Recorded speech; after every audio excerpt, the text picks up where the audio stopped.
말씀 보겠습니다. 오늘 말씀은 누가복음 12장 54에서 57절 같이 읽겠습니다. 시작. 또 무리에게 이르시되 너희가 구름이 서쪽에서 이는 것을 보면 곧 말하기를 소나기가 오리라 하나니 과연 그러하고 남풍이 부는 것을 보면 말하기를 심히 더우리라 하나니 과연 그러하니라. 외식하는 자여, 너희가 천지의 기상은 분간할 줄 알면서 어찌 이 시대는 분간하지 못하느냐? 또 어찌하여 옳은 것을 스스로 판단하지 아니하느냐? 아멘. 쉬운 성경으로 제가 다시 읽어드리겠습니다. 예수님께서 사람들에게 말씀하셨습니다. 너희가 서쪽에서부터 구름이 이는 것을 볼 때 비가 오겠다고 말하면 그대로 된다. 너희가 남풍이 부는 것을 보고 날이 덥겠다고 말하면 그대로 된다. 위선자들아, 너희가 땅과 하늘의 날씨는 분별할 줄 알면서 왜 이 시대는 분별할 줄 모르느냐? 어찌하여 너희는 무엇이 옳은지를 스스로 판단하지 못하느냐? 이제 봄의 계절이 점점 되어가고 있습니다. 어제는 봄비도 살짝 내렸습니다. 이런 시기는 모든 것이 다시 소생되게 됩니다. 죽은 것 같던 나무에 다시 생명활동이 일어나니 얼마나 마음이 포근하지 않습니까? 이런 나무들이 잎을 틔우게 되고 또 그것을 통해서 앞으로 꽃을 또한 띄우게 됩니다. 그러면서 열매를 맺기 위한 준비를 하게 됩니다. 여러분, 혹시 여러분 중 겨울처럼 여전히 움츠린 삶을 살고 있다면은, 그런 삶에 처한 분들이 계신다면은 다시 이 봄과 같은 새로운 희망의 때가 시작되기를 축복을 합니다. 세상에는 이처럼 중요한 것은 다 때가 정해져 있습니다. 개인의 의사와 상관없이 그 때라는 것에 어쩔 수 없이 순응하게 되어 있습니다. 그런데 여러분, 어떤 때가 찾아올지 잘 분별하지 못하면 어찌 되겠습니까? 열심히 씨를 뿌려야 그 풍성한 계절이 그렇게 찾아오게 되는데, 그런데 지금 이 때를 잘 분별하지 못해서 열심히 씨를 뿌려야 할 이 상황에 그 씨 뿌리는 것을 게을리한다면 어떻게 되겠습니까? 수확의 때에 절망을 만나게 될 것입니다. 그리고 어찌 꾸역꾸역 뿌렸지만은 가을 추수 때에 겨우내 먹을 양식을 저장하지 않고 흥청망청 축제를 벌리면 어찌 되겠습니까? 겨울이 그 인생의 마지막 겨울이 될 수도 있습니다. 그렇기 때문에 우리는 이후의 때를 위해서 오늘의 때를 잘 구분해야 하는 것입니다. 그런데 여러분, 때라는 것이 이렇게 시기와 시간적인 때도 있지만은, 그런데 그 수량에 대한 때도 있고 질적인 때도 있다는 것입니다. 그중 대표적인 것 하나가 배꼽시계 아니겠습니까? 그리고 스마트폰 배터리를 한번 떠올려 보시기 바랍니다. 시간과 상관이 없습니다. 쓰면 쓸수록 채워야 할 때가 더 빨라지게 됩니다. 이것은 수량에 관한 때입니다. 그리고 또한 질적인 때는 어떻습니까? 이미 채우고도 남을 그 상황이 됐는데도 욕망이 너무 과해서 더 많은 것을 원하고 더 좋은 것을 그렇게 바라게 될 때, 이미 충분한데도 그 양을 구분을 하지 못하게 됩니다. 자기 만족이 되지 않기 때문에 그 양을 구분하지 못합니다. 그래서 우리는 이 시간의 때는 어떻게 잘 구분을 하는데, 시계를 보니까 그것 때문에 잘 인지를 하게 되는데, 이 질적인 때, 이것은 잘 구분이 안 됩니다. 여러분, 오늘 본문을 보면은 이 본문도 이와 비슷하지 않습니까? 이 사람은 눈에 보이는 현상을 통해서 어느 정도 시기를 잘 분별을 하고 또 앞날을 대비하게 됩니다. 그리고 지혜로운 사람은 더 잘 대비하게 됩니다. 그리고 지금 이때에 무엇을 해야 할지 알게 됩니다. 오늘 본문 54절에는 서쪽에 구름이 일면 비가 곧 올 때가 된다, 그것을 예측한다고 했습니다. 그리고 남풍이 불기 시작하면은 곧 더위가 오겠구나 또 예측할 수 있다고 했습니다. 이러한 시기를 예측할 수 있는 것은 조상들이 전해주는 그 지혜 때문에 그렇지 않습니까? 그런데 예수님께서 56절에 그렇게 그러한 것들은 잘 구분을 하면서 왜 너희는 지금 이 때는 구별하지 못하느냐, 지금 이 시대의 때는 왜 구별을 못하느냐, 그렇게 예수님께서 말씀하셨습니다. 지금 그들이 앞으로 무엇이 닥칠지 너무 시기를 모른다는 것입니다. 그리고 지금 이 시기를 살고 있으니 정말로 얼마나 미련하게 보였겠습니까? 하지만 예수님께서 오신 이후에 많은 것이 달라졌습니다. 사람들 보기에 이 정도면 정말 잘하는 거라고 생각을 했는데 하나님의 아들 구세주가 오신 이후에는 그게 아니라는 것입니다. 그들이 아무리 잘한다고 그렇게 말을 하고 사람들에게 인정받는다고 그렇게 생각을 해도 예수님 앞에서는 그게 아니라는 것입니다. 그리고 그들이 한 그것에 대해서 스스로는 잘한다고 해도 하나님 앞에서는 인정되지 못했다는 것입니다. 그들은 자기들 지금 처지와 지금 이 때를 구분하지 못했기 때문에 긴장하지 않은 채 그렇게 예수님을 상대하고 그 때를 살아갔던 것입니다. 그런데 그때가 어느 때인지 우리 팩트를 놓고 얘기하면, 역사적 사실을 가지고 얘기를 해보면은, 여러분 그 당시 유대인에게는 역사적으로 보면은 심판이 예고되어 있는 그런 상황이었습니다. 그들은 그 땅에서 쫓겨나야 되고 엄청난 사륙이 그들 앞에는 지금 대기 중이었다는 것입니다. 이 율법은 어떻습니까? 그렇게 억지로 힘들게 지켰던 율법이 그 효력이 끝나는 때가 왔다는 것입니다. 예수님께서 오셔서 그 율법을 이제는 맞춰버렸기 때문에 그렇습니다. 그 율법이 이제는 마감이 되어버린 것입니다. 그것으로는 더 이상 의롭다고 인정받지 못한다는 것입니다. 하나님께 의롭다고 인정받지 못하는데 이제 끝날 때가 바로 다가왔는데 그것에 정말 많은 것을 치중하고 살았다는 것입니다. 그러면 또 성전은 어떻습니까? 그들은 성전을 철저히 믿었습니다. 왜? 거기서 제사를 하기 때문에, 거기서 자기들 죄를 씻는 그런 제사를 할 수 있기 때문에, 그것이 있기 때문에 자기들이 죄인이라고 생각을 하지 못했습니다. 뭐 죄를 지으면은 뭐 형식적으로 죄를 씻는 속죄 죄를 한번 드리면 되지, 그것으로 의무를 다하면 되지. 그런데 어떻게 됩니까? 곧 무너질 일이 대기 중이었습니다. 이거는 역사적인 사실을 말합니다. 30년 뒤에 무너집니다. 그러면 어디서 그들의 죄를 씻겠습니까? 그런데도 그들은 때를 알지 못했습니다. 그리고 그들이 하는 열심, 그러한 것들, 이것이 모두 헛되다는 것도 받아들이지 못했습니다. 때를 모르기 때문에 그렇습니다. 때를 모르기 때문에. 그러니 그때와는 어울리지 않는 그런 일을 하지 않겠습니까? 여러분, 심판의 때가 다가오고 있다면은 무엇을 해야 되겠습니까? 심판받지 않도록 용서받을 국리를 해야 되는 거 아니겠습니까? 혹시라도 죄가 있어서 내가 그것 때문에 심판당하지는 않을까? 아무리 착한지 열심히 해보십시오. 그 죄가 남아있다면은 심판은 어떻게 피합니까? 착한 일로 죄를 씻는 것이 아닙니다, 여러분. 그 죄값을 치러야지. 그 죄를 용서받아야지. 그 죄를 인정하고 용서받아야지 심판을 면하는 것입니다. 근데 그들은 그러지 않았습니다. 그들은 심판이 앞으로 닥친다는 것 자체도 인정하지 않았기 때문에 회개의 열매를 맺지를 않았습니다. 그리고 오히려 자신들의 의를 편법으로 드러내는 것, 그것에만 치중을 했습니다. 그래서 율법을 지키니 나는 죄인이 아니다. 너희들도 그렇게 해라. 왜 그렇습니까? 자신들의 죄 정도가 얼마나 심각한지 몰랐기 때문에 그렇습니다. 하나님께서는 어떤 분인지 아십니까, 여러분?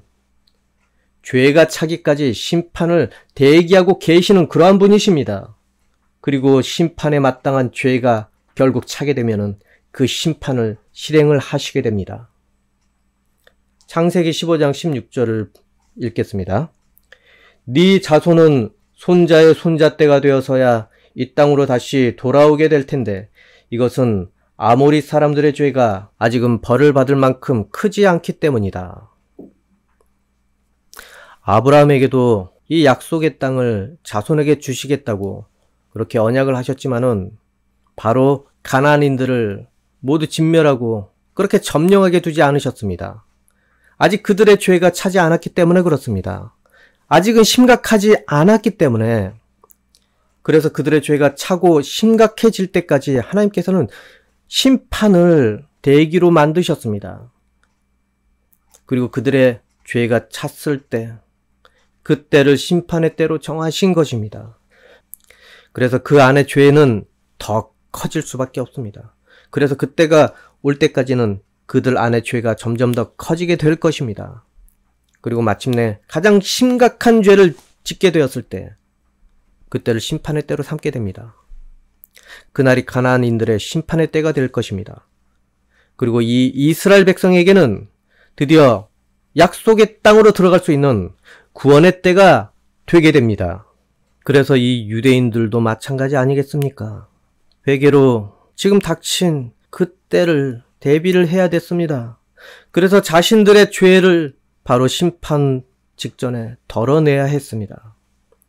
그런데 오히려 그 죄 위에 편법으로 의로움을 더 씌우려고 했습니다. 그래서 이 세례 요한이 와서 회개에 알맞는 열매를 맺으라고 사람들에게 그렇게 강조를 했는데 결국 어떻게 되었습니까? 이 율법학자들과 종교 지도자들은 말을 듣지 않았습니다. 그리고 오히려 세례 요한은 죽임을 당하게 되었습니다. 그들은 하나님의 구원이 율법을 지킴으로 올 것이라고 생각을 했습니다. 그래서 이스라엘을 회복시켜 주실 것이라고, 구원자를 보내서 나라를 회복시켜 주실 것이라고 그렇게 믿었습니다. 그래서 이 율법만은 철저히 지키려고 했습니다. 그런데 하나님께서 호락호락하신 분이시겠습니까? 하나님께서 그들의 본심을 시험해 보시려고 하셨습니다. 그들의 진심을 보시려고 했습니다. 그들의 진심은 예수님을 통해서 드러나게 되었습니다. 예수님께서 그들의 마음의 중심을 보시고 결국에 이렇게 폭로를 하시게 되었습니다. 마태복음 23장 13절을 보면은 율법학자와 바리새파 위선자들이여 너희에게 화가 있다. 너희는 사람들 앞에서 하늘나라의 문을 막는다. 너희가 들어가지 않으면서 다른 사람들도 들어가지 못하게 막는다. 마태복음 15장 7에서 8절을 또 보면은 위선자들아 이사야가 너희에 대해 예언한 것이 옳다. 이 백성들이 입술로는 나를 공경하나 마음은 내게서 멀구나. 그리고 더 엄청난 폭로를 예수님께서는 하십니다. 마태복음 23장 27에서 33절 율법학자와 바리새파 위선자들이여 너희에게 화가 있다. 너희는 하얗게 칠한 무덤과 같다. 겉은 아름다워 보이지만 그 안은 시체들의 뼈와 온갖 더러운 것으로 가득 차 있다. 너희가 겉으로는 사람들에게 의롭게 보이지만 속에는 위선과 악이 가득하다. 율법학자와 바리새파 위선자들이여 너희에게 화가 있다. 너는 예언자들의 무덤을 만들고 의인의 묘비를 꾸미면서 만일 우리가 우리 조상들이 살았던 때에 살았더라면 우리는 예언자의 피를 흘리는데 함께하지 않았을 것이다 라고 말한다. 그러나 너희는 예언자들을 죽인 살인자들의 자손이라는 것을 스스로 나타내고 있구나. 그러므로 너희는 너희 조상들의 악한 일을 마저 채워라. 뱀들아, 너희 독사의 자식들아, 지옥의 심판을 너희가 어떻게 피할 수 있느냐? 엄청난 폭탄 발언을 하신 것입니다, 여러분. 그렇게 철저히 거칠애로만 열심히 율법을 지킨들 뭐합니까? 예수님께서 다 알고 계셨습니다. 그러면 하나님께서도 알고 계신다는 것입니다. 그러니 하나님께서 어찌 심판을 미루시겠습니까, 여러분? 이스라엘을 좀 살려주고자 했어도 그 본심이 선하지 않는데, 그 마음의 중심이 순수하지 않는데, 어떻게 하나님께서, 어떻게 공의로우시고 의로우신 하나님께서 그것을 모른 척 하시겠습니까? 그래서 조건을 내세우고 그들에게 예수님을 보내신 것입니다. 내 아들의 이름만 믿고 그것에 회개 열매를 맺는다면은 용서해 주겠다. 구원을 허락하겠다. 그런데 그게 그 사람들에게 먹혔겠습니까? 때를 분간을 하지를 못하는데 그것에 대해서 심각하게 진정성을 가지고 받아들였겠습니까? 그들은 여전히 자기들 고집대로 그 때를 살게 되었습니다. 여전히 율법은 그들의 수단이 되었고 그것은 또한 악용이 되었습니다. 그런데 그들이 수단으로 삼았던 모든 악용하고 있던 것들을 하나님께서는 뺏어버린 것입니다, 여러분. 그리고 제사장 어찌 되었습니까? 제사장들 지금도 있습니까? 그렇게 기고만장하던 제사장들 이후에 이야기를 하겠습니다. 그러한 그들은 그때를 분간하지 못해서 나머지 죄들을 마저 다 채우기 시작했습니다. 바로 그들의 죄를 확인한 그 하나님의 아들, 그 예수님을 십자가에 달아서 죽이게 되었습니다. 그것을 통해서 최악의 죄가 채워져서 결국 최종 심판의 때가 실행이 된 것입니다. 모두 로마인들에게 살육을 당했습니다. 아브라함 이후, 출애굽 이후 수천 년 만에 가장 비극적인 상황이 그 민족에게 발생하게 된 것입니다. 거의 도살되다시피 살육을 당했습니다. 얼마나 끔찍한지는 말씀드리지 않겠습니다. 이 성전, 그들이 그렇게 믿고 의지했던 그 성전은 완전히 파괴되었습니다. 담벼락만 남겨뒀습니다. 그들을 조롱하기 위해서 남겨뒀습니다, 여러분. 그것도 조그만 담벼락. 옛날에 이게 있었다더라. 그 흔적만 남기기 위해서. 왜 이런 일이 발생한 것입니까? 역사적으로 보면은 일부 유대인 민족주의자들, 즉 열심당원들이 갑자기 로마의 반란을 꾀하게 되었습니다. 이를 유대 독립전쟁이라고 그렇게 말하는데 그 시기는 서기 66년에서 74년 그 시기에 일어났다고 합니다. 그들은 로마인에게 저항을 하기 시작을 했습니다. 그리고 로마와 전쟁을 했습니다. 그래서 이를 유대 역사학자 요세푸스가 사람들에게 기록으로 남겼습니다. 자세한 내용은 유튜브 다큐멘터리 채널 가서 보시면 됩니다. 아무튼 그것에 대해서 로마 역사학자 타키수투스가 또 한마디 하는데 그것 때문에 사망자가 그리고 또 포로가 어마어마하게 발생했다고 합니다. 6만 명이 발생했다고 합니다. 그리고 또 요세푸스에 의하면은 사망자가 11만 명이 그렇게 된다고 그렇게 말하고 있습니다.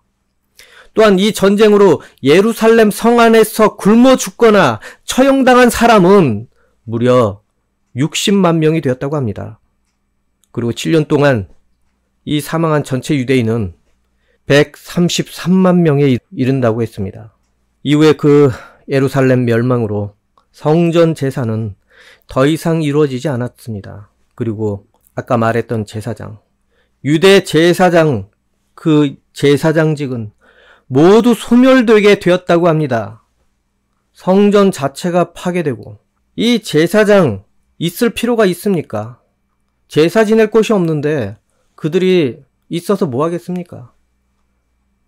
그리고 그 땅에서 쫓겨났는데 그 땅에서 일군 것의 일부분을 제사장에게 줘야 되는데 땅이 없는데 어떻게 제사장에게 줄 수 있겠습니까? 시스템 자체가 아예 망가져 버린 것입니다. 이렇게 끔찍한 멸망의 날, 심판의 날이 코앞에 대기 중이었는데 그들은 예수님의 말씀을 가볍게 들었습니다. 그리고 예수님을 우습게 여겼습니다. 예수님께서 서기 30년 이후에 승천하셨습니다. 그 이후에 이런 일이 일어난 것입니다. 오늘 보면 56에서 57절을 우리 다시 보겠습니다. 제가 읽어드리겠습니다. 위선자들아, 너희가 땅과 하늘의 날씨는 분별할 줄 알면서 왜 이 시대는 분별할 줄 모르느냐? 어찌하여 너희는 무엇이 옳은지를 스스로 판단하지 못하느냐?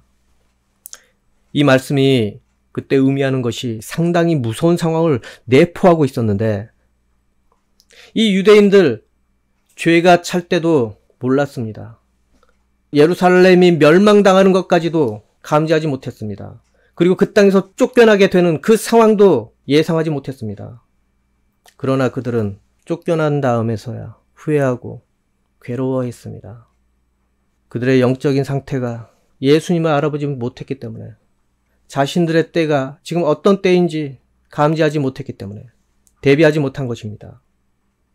그리고 그들은 결국에 심판을 당하는 처지가 되어버렸습니다.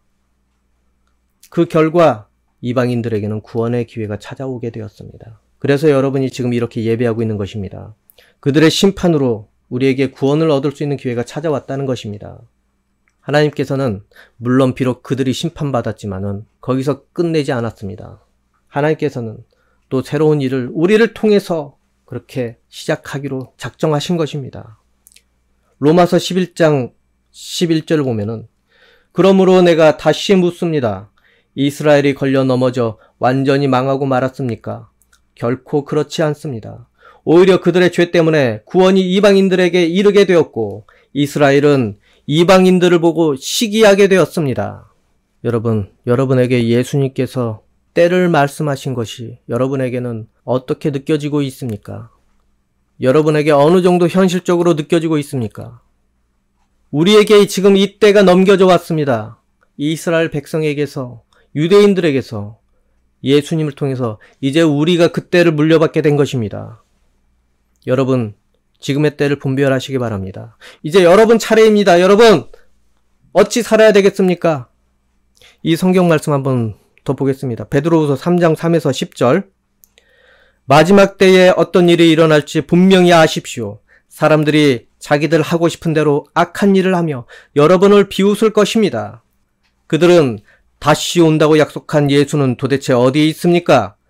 우리 조상들은 죽었고 이 세상은 창조된 후로 달라진 게 없지 않습니까? 라고 말할 것입니다. 그들은 옛적에 하나님께서 말씀으로 하늘과 땅을 지으시고 또한 땅이 물에서 나와 물로 이루어진 것을 일부러 잊으려고 합니다. 그 후 하나님께서 세상을 홍수로 멸하셨습니다. 또한 동일한 하나님의 말씀이 지금 이 세상의 하늘과 땅을 지키고 있습니다. 우리가 살고 있는 이 세상은 불로 멸망을 당할 것인데 마지막 심판날에 하나님을 믿지 않고 거역한 사람들과 함께 멸망될 것입니다.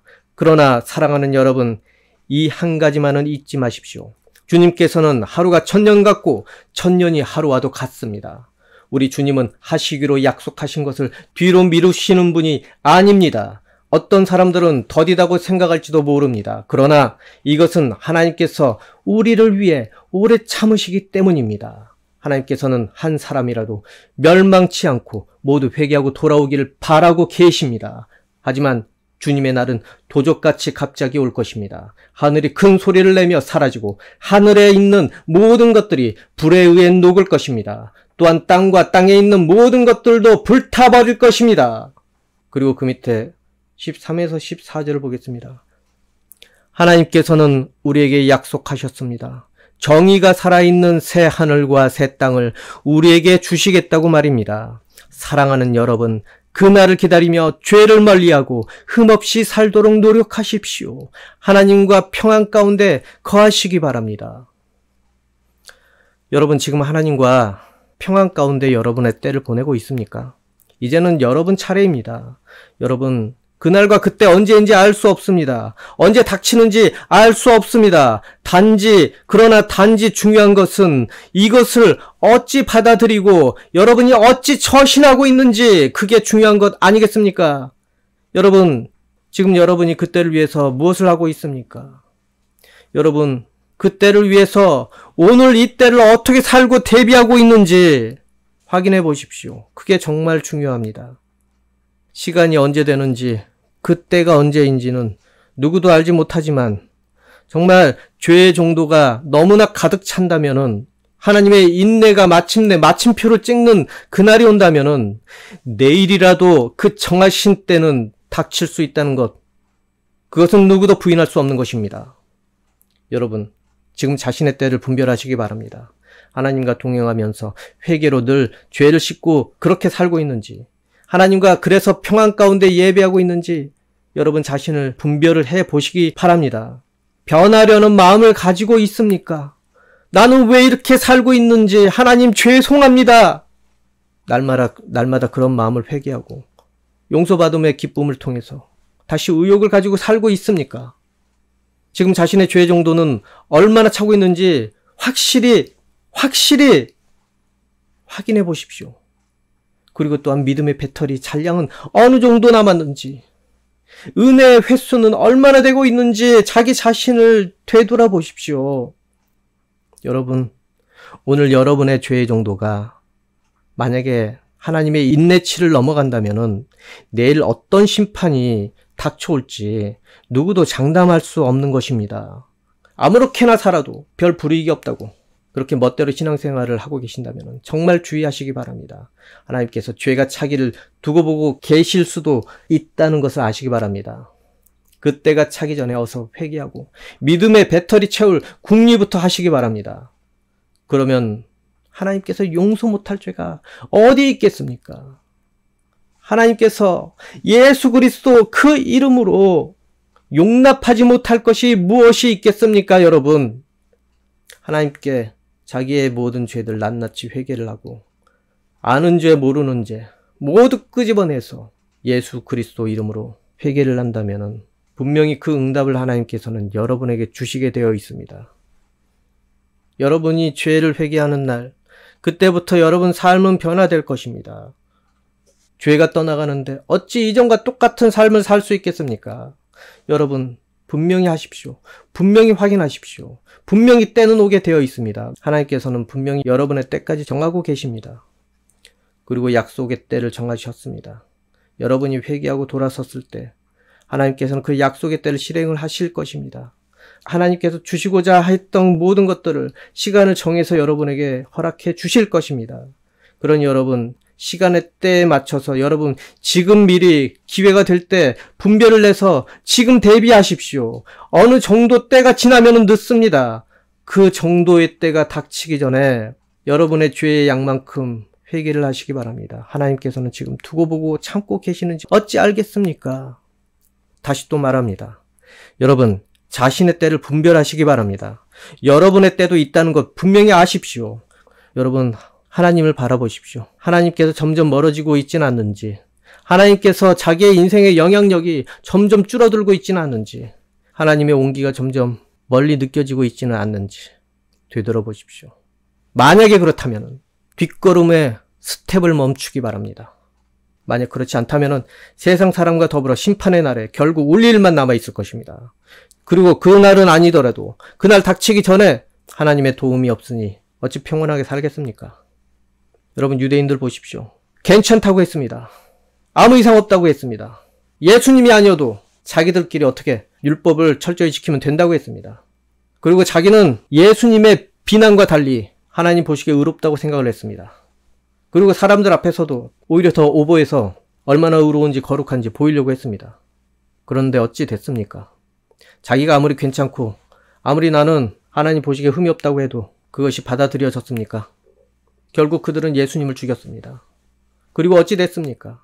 예수님께서 십자가에 달려 죽으시고 부활하셔서 이 땅을 떠나서 승천하신 이후에 그때는 왔습니다. 그리고 역사적으로 그거를 증명을 해주게 되었습니다. 아무리 자기 자신이 나는 아무렇지도 않다고 해도 하나님께서 판단하십니다. 여러분 그러니 하나님 보시기에 자기 자신이 어느 때에 지금 와 있는지 확인해 보시기 바랍니다. 용서의 때를 맞이하시기 바랍니다. 회개의 열매를 맺기 바랍니다. 회개에 합당한 열매를 맺으십시오. 그게 입으로만 됩니까? 그거는 시작일 뿐입니다, 여러분. 자기 삶에 의해 열매가 있어야 되지 않겠습니까? 여러분이 지금 해야 할 일은 무엇입니까? 말씀을 읽어야지 뭔가 내가 잘못한지 생각나지 않습니까? 그리고 기도는 해야지 기도가 영향력을 주지 않겠습니까? 또한 예배를 하고 하나님을 경배해야지 하나님께서 내 주인임을 시인하는 것 되지 않겠습니까? 그리고 하나님 나라의 영향력, 그 영향력이 나에게 임하도록 간구를 해야지 여러분은 그 나라의 통제를 받지 않습니까? 여러분, 그리고 거기에서 끝나지 않고 그것을 통해서 무엇인가 행동으로 보이십시오. 여러분도 그렇지만은 정말 문제는 여러분 주변에 살고 있는 믿지 않는 그런 사람들입니다. 여러분이 아무것도 모르고 때를 분별하지 못하는 그 믿지 않는 이들과 같이 함께해서 같이 분별하지 못하는 그런 삶을 산다면 더 큰 문제 아니겠습니까? 분별하지 못하는 그들에게 여러분 부디 깨어난 모습으로 대하기 바랍니다. 지금이라도 빨리 예수님을 믿고 인생의 구원을 확보하라고 여러분 입으로는 하기 어려워도 자기 사는 모습으로라도 한번 보이시기 바랍니다. 그것이 때로는 어마어마한 영향력을 줄 수도 있습니다. 여러분 그러니 부디 그들이 원하는 대로 그렇게 따라서 살지 마시고 하나님 원하는 대로 그들에게 선한 영향력을 끼치기 바랍니다.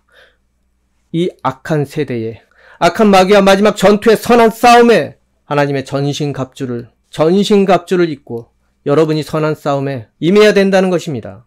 진리, 의로움, 복음, 믿음, 구원, 말씀, 그리고 기도. 이것으로 성령과 함께 세상과 선한 싸움에 여러분 대비해야 됩니다. 지금이 바로 그때입니다. 여러분, 심판날은 그냥 오는 것이 아닙니다. 영적 전쟁과 함께 다가오게 됩니다. 마귀는 엄청난 저항을 하려고 여러분까지 사로잡아서 인질로 잡으려고 합니다. 여러분, 부디 깨어나시기 바랍니다. 복음의 씨를 뿌리시기 바랍니다.